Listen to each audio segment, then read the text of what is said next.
Well, hello everybody. Hopefully everybody's doing great. This is my 4.6 2000 Expedition. A lot of these came with a 5.4s, but I got lucky and got the 4.6. A little bit better on gas. Sort of had a brake line issue. I had a brake line fail. Some of these have the rubber flex line. And this one here, there's my new one I just picked up for about $22. And they give you a little brass bushing there to put on the back of the caliper. Here's what's left of mine. Mine came apart last night. I was trying to bleed the brakes, and I had a soft pedal, and it would go to the floor.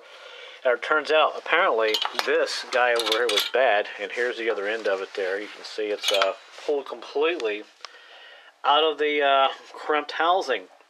And the brake line was ballooning a little bit, causing my pedal to go down to the floor. So I've got to replace this today, and it's a pretty simple job.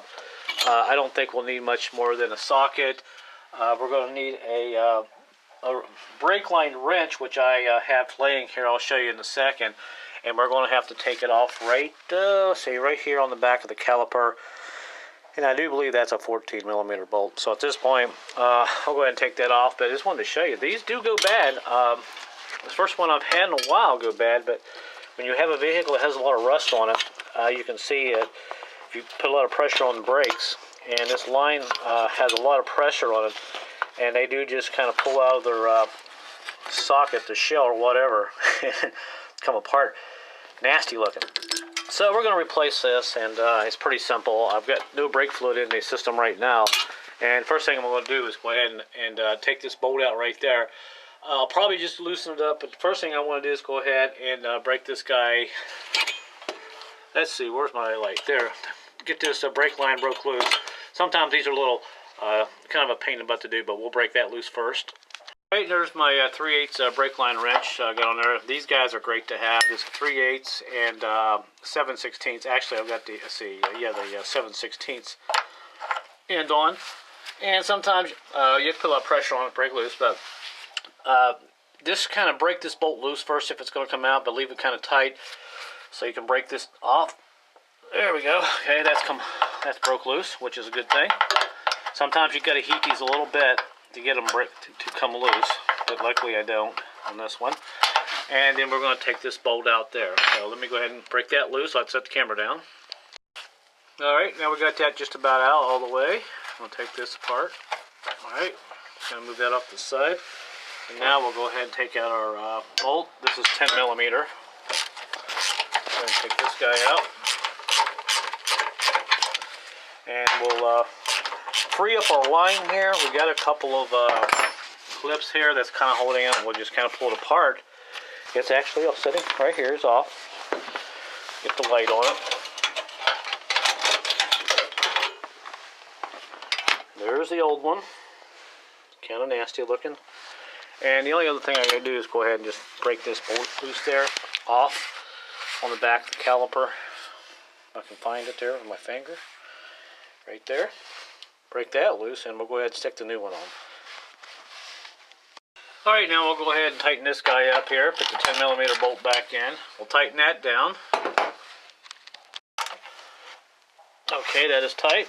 And now we can go ahead and start our brake line into the housing. And I usually just take my fingers and kind of twist it until it starts. Then I can take the wrench, the 3/8 wrench I got here, or I should say 7/16 wrench, and start tightening, making this a little tighter, getting it tight. So I'll go ahead and set the camera down. We'll do that. Finish up.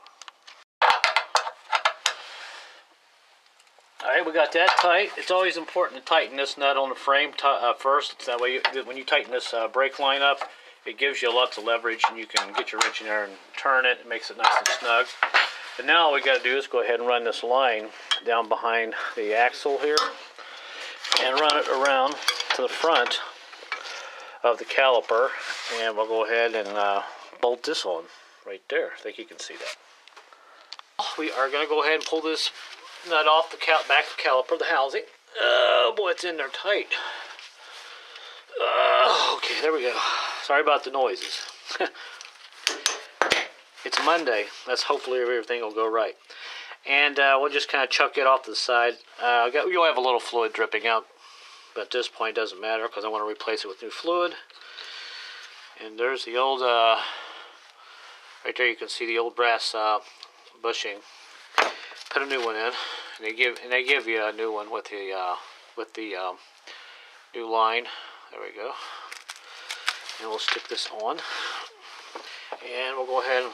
There's the back of the housing here. There's the new housing, the new line, I should say, flex line. We'll stick that in there like that. I think you can see it. Brass washer. Put it on the back side. Right, like that. I don't know if I can turn it. You might be able to see it there a little bit. On the back side, and we'll go ahead and screw in the housing. Make sure this is clean before you go ahead and screw anything in there.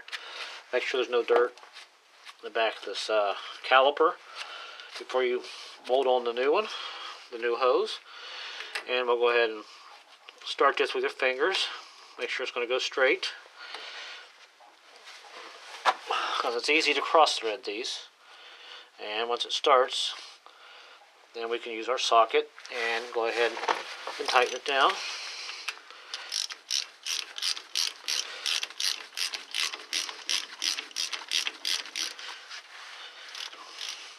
I like to wiggle the line just a little bit before I snug it down, just to make sure it's kind of centered.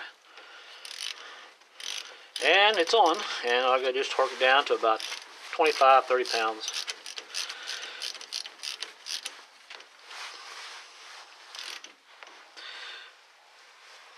And there we go, it's on. We got our new line, 30 pounds, and it looks pretty good. And there's one final look at it. There's our brand new line, and we'll trace it all the way down, all the way back up to the top. And all you have to do at this point is go put some brake fluid in your master cylinder, fill it up, come down here, open this bleeder up right here. I got a cap over it, and let some of the fluid, just open it up until the fluid starts dripping constantly, and get all the air out of it. Close it off, then go inside and pump your brakes a few times, and use the old board trick. You know what I'm talking about. Put your seat up, put a board on the pedal, push that pedal down, and put the board between the pedal and the seat. Come back up here and turn this one time. See if there's any more air in it. Then turn it and go back inside. Do the same thing. Check your brakes, and you should have a hard pedal. But there's a good look at it. So just thought I'd pass this tip along. But a lot of these Explorers and Mountaineers, they do have issues with these old brake lines just exploding. And you can see this one here. Like I said, it is pretty much toast. We'll take it out here in the light. Here's one last look at it in the light. And I'll tell you what, if this thing would have come loose if I'd been towing or something, there's no way I probably would have gotten stopped, even with the back brakes. But it just, when it blew, my pedal went right to the floor. Scared the crap out of me.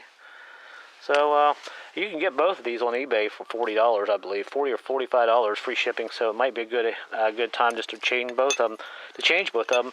And I think that's what I'm gonna do. Since I did one side, I'm gonna go ahead and change the driver's side and just get it over with. So you still know. Alright, well, there you go. Thanks for watching, and good luck, and be safe, everybody, and hopefully I'll have the old beast on the road here shortly. They're saying December's going to be really bad, but let her snow. She's ready to go. Alright, thanks for watching, everybody. Have a good one. And I'll try to answer any questions you have later. See ya.